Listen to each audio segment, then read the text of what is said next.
غالباً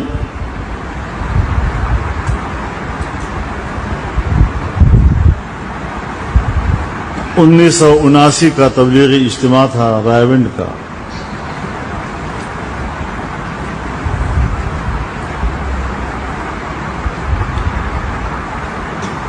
ہم بھی اسی سال دارالعلوم حقانیہ سے فارغ ہوئے تھے اور قاسم العلوم ملتان میں میں نے تدریس شروع کی تھی، اور ہم تبلیغی اجتماع میں شرکت کے لیے آئے تھے. ہم نے رات وہیں گزاری اور صبح کوئی 8 بجے حضرت والد صاحب رحمہ اللہ، حضرت مولانا عبید اللہ انور صاحب رحمہ اللہ، حضرت مولانا اجمل خان صاحب رحمہ اللہ اور حاجی غلام دستگیر صاحب رحمہ اللہ ایک ہی گاڑی میں تشریف لائے اور حضرت کے حجرے کے ساتھ مسجد کے ہال میں بیٹھ گئے.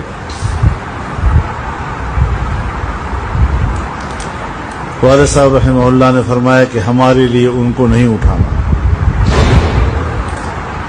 اپنے معمول کے مطابق جس وقت وہ تیار ہو جائیں پھر ہمیں کہنا، تب ہم ملاقات کریں گے. اور کوئی 11 بجے ان کی ملاقات کی نوبت آئی.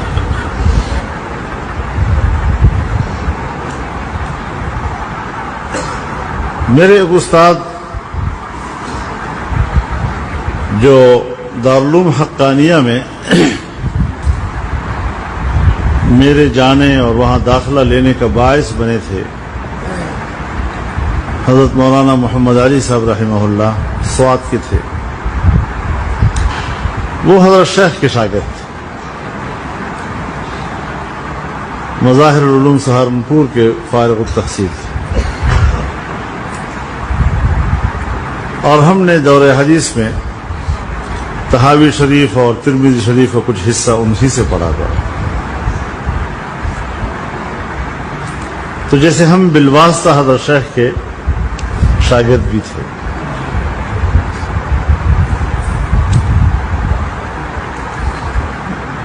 جب ان کی مجلس میں ہم بیٹھے تو مجھے یاد آیا کہ میں نے رات کو خواب دیکھا ہے کہ میں حضرت شیخ سے سپارہ پڑھ رہا ہوں، اور نیند میں بھی مجھے اس بات کا احساس ہے کہ میں قرآن پڑھا ہوا ہوں لیکن حضرت سے شرف تلمذ حاصل کر رہا ہوں. تو میں نے فوراً حضرت والد صاحب کی خدمت میں عرض کیا کہ میں چونکہ ان کا بالواسطہ شاگرد تو ہوں ہی، تو اگر وہ مجھے سند حدیث عطا فرما دیں اور اس کی اجازت دے دیں. تو حضرت والد صاحب رحمہ اللہ نے ادباً خود کہنے کی بجائے مولانا عبید اللہ انور صاحب سے کہا کہ آپ فرما دیں. تو انہوں نے یہ درخواست ان کی خدمت میں پیش کی. تھوڑی دیر کے بعد مجھے بلایا اور فرمایا کہ حدیث کی کون سی کتاب پڑھاتے ہو؟ میرا تو پہلا سال تھا تدریس کا.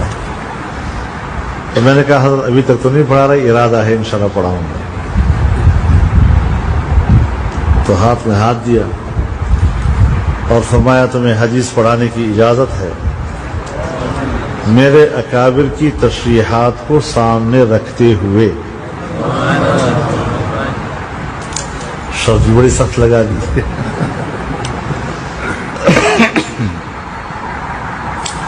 میں نے خود اس کا ایک مفہوم اپنے ذہن میں متعین کیا کہ جس طرح قرآن ہم تک پہنچا ہے تو قرآن کی تفسیر بھی سند رکھتی ہے، جس طرح حدیث کا متن سند رکھتا ہے تو حدیث کی تشریح بھی ایک سند رکھتی ہے. تو ہمارے اکابر نے جس طریقے سے اپنے اکابر و اسلاف سے اور اساتذہ سے اس کی تشریحات وصول کی ہیں، یہی ان کا مقصد ہو سکتا ہے.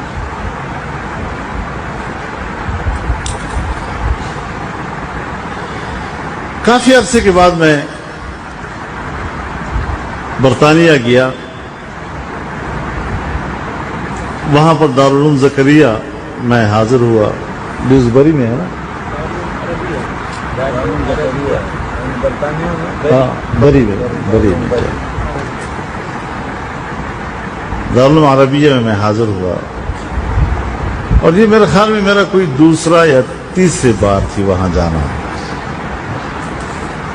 حضرت مولانا یوسف مطالعہ صاحب آج کل بیمار ہیں، دعا کریں اللہ تعالیٰ ان کو صحت کاملہ عاجلہ مستمرہ نصیب فرمائے. میں نے ان سے پوچھ لیا کہ حضرت شیخ نے جب مجھے حدیث کی اجازت دی تو یہ شرط کیوں لگائی؟ تو ان کے آنکھوں میں آنسو آئے اور فرمایا کیوں نہ لگاتے.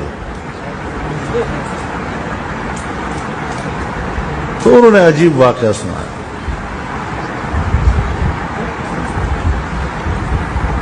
فرمایا کہ حضرت شیخ نے خود فرمایا مجھے کہ ایک رات میں نے خواب میں جناب رسول اللہ صلی اللہ علیہ وسلم کی زیارت کی اور آپ نے فرمایا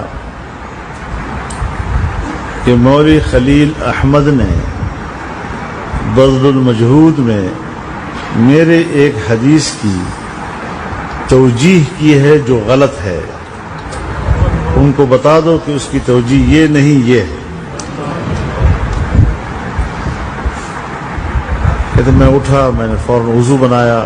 اس زمانے میں سہارنپور میں بجلی نہیں تھی، لالٹین جلایا اور لالٹین جلا کر چل پڑا ان کی طرف.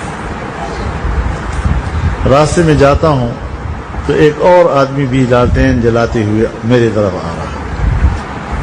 آمنے سامنے ہوئے تو مولانا خلیل احمد صاحب. تو مجھے انہوں نے فرمایا کہ کہاں جا رہے ہو؟ میں نے ان کو یہ خواب سنایا. فرمایا مجھے بھی یہی خواب آیا ہے تو میں آپ کی طرف آ رہا ہوں تاکہ بیٹھ کر اس توجیہ کو ٹھیک کر لیں. تو جن کے احادیث کی خدمات کی نگرانی حضرت صلی اللہ علیہ وسلم نے خود کی ہو، پھر کیوں کر وہ آپ کو یہ نہیں کہیں گے. اور بذل المجہود کا ایک نسخہ قاسم العلوم ملتان نے بھی چھاپا، وہ مکتبہ قاسمیہ نے. اس پر حضرت مفتی صاحب رحمہ اللہ کے تقریض ہے. تو اس میں انہوں نے یہ الفاظ درج کیے ہیں کہ میں نے سنن ابی داؤد کی تمام شروح کا مطالعہ کیا ہے، بذل المجہود کو اس تمام سے بڑھ کر پایا ہے. اور پھر ان کی یہ رائے اپنے اکابر دیوبند اور اساتذہ دیوبند کے تمام شراح حدیث کے بارے میں تھی. تو جناب رسول اللہ صلی اللہ علیہ وسلم تک ہمارا جو سلسلہ ہے علوم کا، احادیث کا، تفاسیر کا، وہ ہمارے انہی اکابر سے گزر کے وہاں جاتا ہے.